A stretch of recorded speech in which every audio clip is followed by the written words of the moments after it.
Hello बच्चों, let's read the question. Which of the following statement is incorrect. Question में हमें statements दिए गए हैं, उनमें से हमें इनकरेक्ट स्टेटमेंट को फाइंड आउट करना है. सो फॉर दिस क्वेश्चन यहाँ जो कि कॉन्सेप्ट लगेगा that will be gametogenesis. Now let's read the given statements in the options. So first given is the spermatids differentiate into structurally complex spermatozoa by the process of spermiogenesis. इस statement के लिए हमें spermatogenesis पता होनी चाहिए. So let us revise it. Spermatogenesis starts with germ cells. Germ cells, which is also called spermatogonia. These cells divide, these cells multiply mitotically, यानी कि यहाँ माइटोसिस डिविजन होता है और primary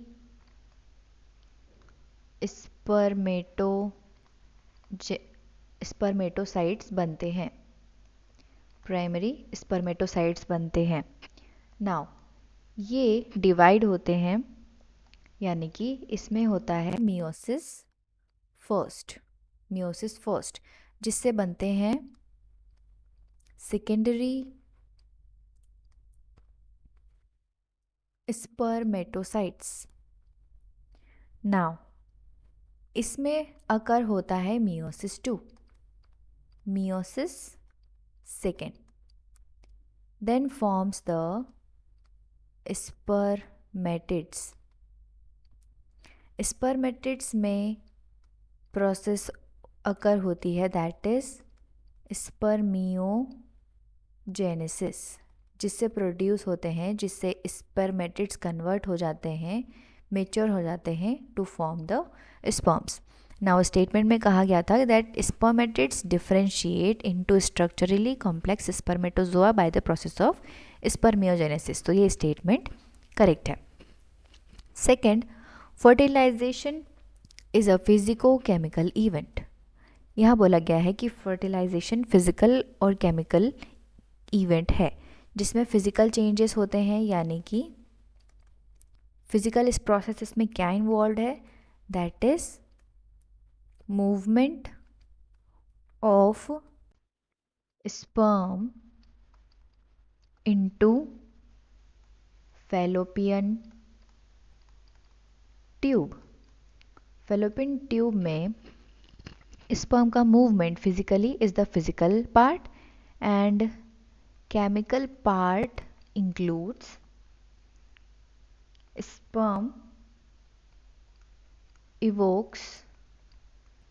sperm evokes chemical reaction. Sperm evokes chemical reaction or chemical signals in ovum. Chemically change यहाँ पर ये produce करती है. तो ये स्टेटमेंट भी करेक्ट हुआ कि इसमें फिजिकल और केमिकल दोनों प्रोसेसेस इन्वॉल्व हैं. Third, cleavage transforms the fertilized ovum into a sphere of aggregate blastomeres. Now cleavage क्या होता है, let us see. Cleavage occurs in the zygote. जब ओवम और स्पर्म मिलके फर्टिलाइज होके जाइगोट बनाते हैं, तो जो एक डिप्लॉयड सिंगल सेल होती है, यानी कि जिसमें 2 सेट्स ऑफ क्रोमोसोम्स होते हैं, उसमें क्लीवेज होता है, यानी कि नंबर ऑफ सेल्स बढ़ते हैं. तो let us understand this by diagram. So this process में इट इज़ द जाइगोट, जिसके नंबर ऑफ सेल्स बढ़ते गए, जिसमें होता है माइटोसिस, यानी कि इसी माइटोसिस को यहाँ पर क्लीवेज कहा गया है. फिर यहाँ भी माइटोसिस चल रहा है, जिससे कि नंबर ऑफ सेल्स फिर से बढ़ रहे हैं.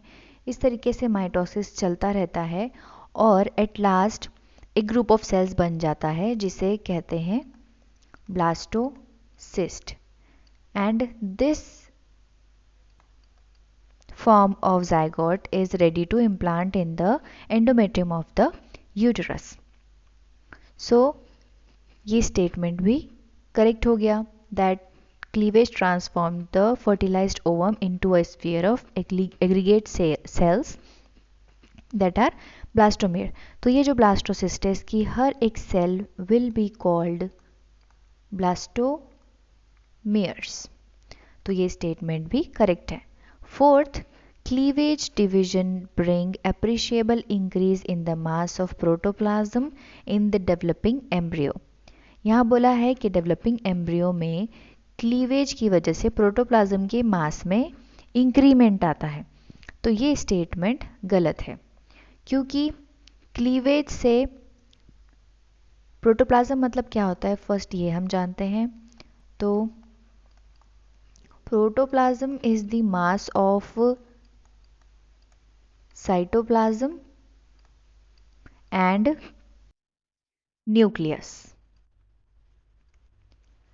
साइटोप्लाज्म और न्यूक्लियस के मास में कोई चेंज नहीं आता. जितना जो मास ज़ायगोट का है वही बस डिवाइड होता है इन द मल्टीपल सेल्स. तो यहाँ पर मास ऑफ प्रोटोप्लाज्म इंक्रीज नहीं होता है, इट इंस्टेड डिक्रीजेस, क्योंकि हर एक सेल में अमाउंट और या फिर मास डिक्रीज हो रहा है. तो ये स्टेटमेंट यहाँ पर गलत हो गया. अब अकॉर्डिंग टू क्वेश्चन हमने इनकरेक्ट स्टेटमेंट फाइंड आउट किया है, that is the fourth one. So fourth option will be the correct answer for this question. I hope you understood it well. Best of luck.